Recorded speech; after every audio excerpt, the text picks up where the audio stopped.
আজকে আমার water wiring এর কাজ চলতেছে।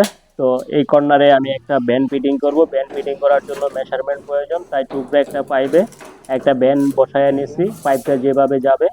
তো এখন সেন্টারে যেই পাইপের টুকরাটা লাগবে, এই পাইপের মেজারমেন্ট নিতেছি। তো আমার এখানে পাইপের মেজারমেন্ট লাগতেছে 47 সেন্টি। তো 47 সেন্টি মাইপা নিলাম। তো এটা হচ্ছে একটা পুল পাইপ। পুল পাইপের মাথায় আমি একটা এলবো ফিটিং করে নিতেছি। তো আগে এলবোটা ফিটিং করে নেওয়ার কারণ হচ্ছে মেজারমেন্ট করার সময় মেজারমেন্টটা আমি অ্যাকুরেট পাবো, এই কারণে এক মাথায় আগে ফিটিংস লাগাই নিলাম। তো এই হচ্ছে পাইপের মেজারমেন্ট, আমার 47 সেন্টি হয়ে গেছে। তো এবার আমি হিস্কু ফ্রেম দিয়ে কাইটা নিতেছি। তো হিস্কু ফ্রেম দিয়ে পাইপ কাটার সময় লক্ষ্য রাখতে হবে পাইপটা যাতে অ্যাকুরেট রাউন্ড কাটা হয়। তো এলোমেলো বাঁকা তেড়া কাটা হলে থ্রেড ভালো হবে না ফিটিংসে। ফিটিং করতে গেলে ঝামেলা হয়। তো পাইপ কাটা হয়ে গেছে, এটা হচ্ছে ডাই। ডাই দিয়ে আমি থ্রেড মেরে নিব। তো হাতে প্রথমে দুই সাইড জড়ায় নিতেছি, থ্রেড জড়া হয়ে গেছে।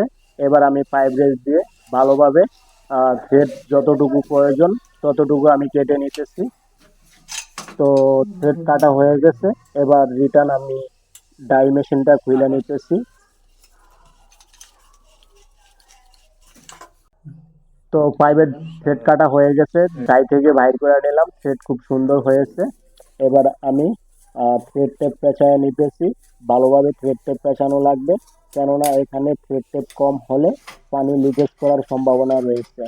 তো এখানে ফিটিংস এর সাথে একটা টি আছে, ব্রাশ টি। ব্রাশ টির সাথে আমি একটা জিএ পাইপের আহ, টুকরা লাগাই নিছি যাতে টির লেভেলটা ঠিক থাকে।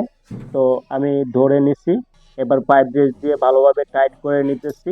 আমার ভ্যানটা যেই পজিশনে রাখার দরকার আছে আমি ওই পজিশনে রেখে তারপরে পাইপ ব্রেস ছাড়বো। তো টোটালি কাজটা কেমন হয়েছে আর আমার কাজের কোয়ালিটি কিরকম, ভিডিও লাস্ট পর্যন্ত দেখার জন্য অসংখ্য ধন্যবাদ। কাজটা কেমন হয়েছে অবশ্যই কমেন্টসে জানাবেন। এই হলো আমার টোটাল সেটআপ।